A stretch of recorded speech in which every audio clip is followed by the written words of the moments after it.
Good evening, good morning, good afternoon, YouTubers. We'll see how many demonic trolls, spam cretins we can attract. Hey, Connor, you're a piece of human droppings. Go away. The Angloy will get you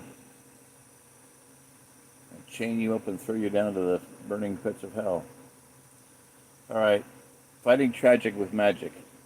The phone stopped glowing. Grandfather Kramer hung it up, but John just kept staring at it as if frozen by the voice. I don't like this deeper world, Grandfather, the boy said. I hoped we would have more time, Grandfather Kramer said slowly, but I guess not. You need to be prepared.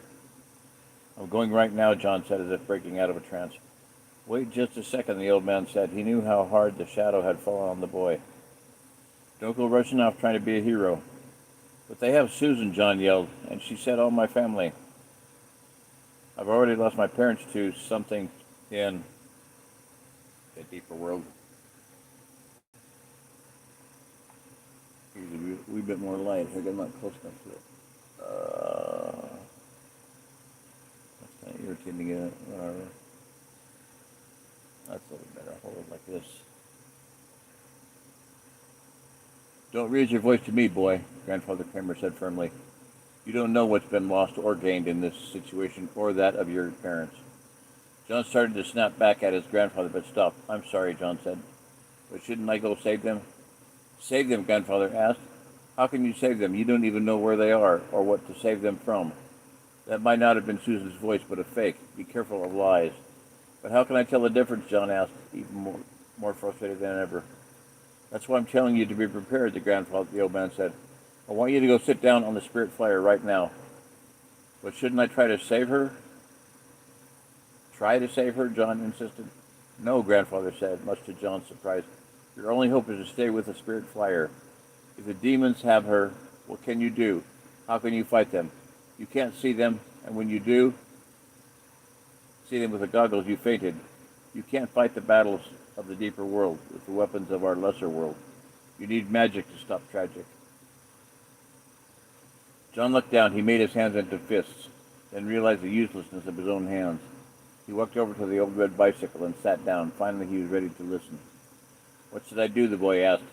Ride the spirit flyer where it takes you, Grandfather Kramer said, but first put on the instruments that came with it. The what? Didn't it have things like a light, a horn, a mirror, things like that? Yes, John replied. They were all broken, so I took them off. But I have them in a box at the garage. Well, go home and put them back on, the old man said. Your spirit flyer isn't complete without them. And I also want you to take something else.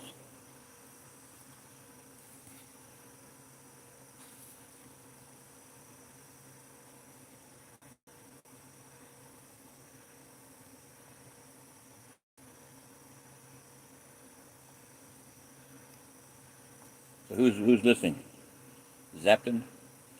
Okay, if someone posts things, post a bunch of them, leave one of them for me to look at. I want to go to their channel and check it out, the date and everything. So you could delete. Nobody's gonna click on it anyway. So just delete delete all but one. Okay. The old man went over to his workbench and opened a drawer. He brought back a wooden object. It's a slingshot, John said. The sign of the three crowns was burned into the wood, but it doesn't have the rubber bands or pocket or pouch. The old man nodded. He got a pair of scissors and went over to the tractor. John couldn't see what his grandfather cut, but in a moment he returned with a small piece of leather. What about the rubber bands? John asked. You must put them on yourself, the old man replied. Use the old inner tubes you took off the spirit flyer. How did you know I kept the inner tubes? John asked. I just knew, Grandfather Kramer replied with a smile. But it's just a slingshot, John protested. How can that help me? It's made of special wood, Grandfather replied, and it comes with the mark, and carries the mark of the three kings. Remember, it's not the object, but the power behind the object. I still don't see how the stuff can help, John complained. I mean, you and I can't fight them. You're not going to fight them, but you're not going to fight, but to rescue, the old man said. If they really have Susan and the others, all you need to do is to rescue them. Escape is victory. Staying on the Spirit Flyer is victory. Don't try to fight. That is their trick, to separate you from magic. John shook his head. He looked at the slingshot and reluctantly put it in his pocket. I just don't understand, the boy said. Well, I'm getting tired of that one. I don't understand. Get used to it, dude. We can't always wait until we understand, especially the ways of the deeper world, Grandfather Kramer said. But the more you ride that old bike, the more you will learn. It takes magic. I couldn't explain the deeper world. You had to see it through the goggles, yes, and I can't explain the realm of the dead, Grandfather Kramer said, but they are powerful. A dead snake can still bite, and the poison will still kill you. But stay on the Spirit Flyer. The kings have provided all the magic you need. You only have to hold onto the handlebars. Obey that much, and the rest is given. John looked out the window and saw the snake shadow waiting on the hill of alfalfa.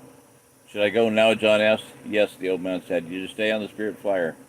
You are seated on magic. The snake cannot harm you there. The old man opened the workshop door. He too saw the long shadow waiting. John rolled the old red bicycle to the door, took a deep breath, then got on. The Spirit Flyer rolled forward immediately, gliding up into the clear blue sky, turning toward Centerville. As John passed over the workshop roof, Grandfather Kramer called out to him. Hold on tight, the old man shouted. Never let go. John nodded and turned to face the open sky. Grandfather Kramer watched until the boy and bicycle were out of sight. As the old man walked back to the workshop, he looked out at the alfalfa field. The long shadow was gone, too. Long snake shadow is following the boy again. Okay, that was chapter 18. Good night. Everybody's on. Pasta lasagna, baby.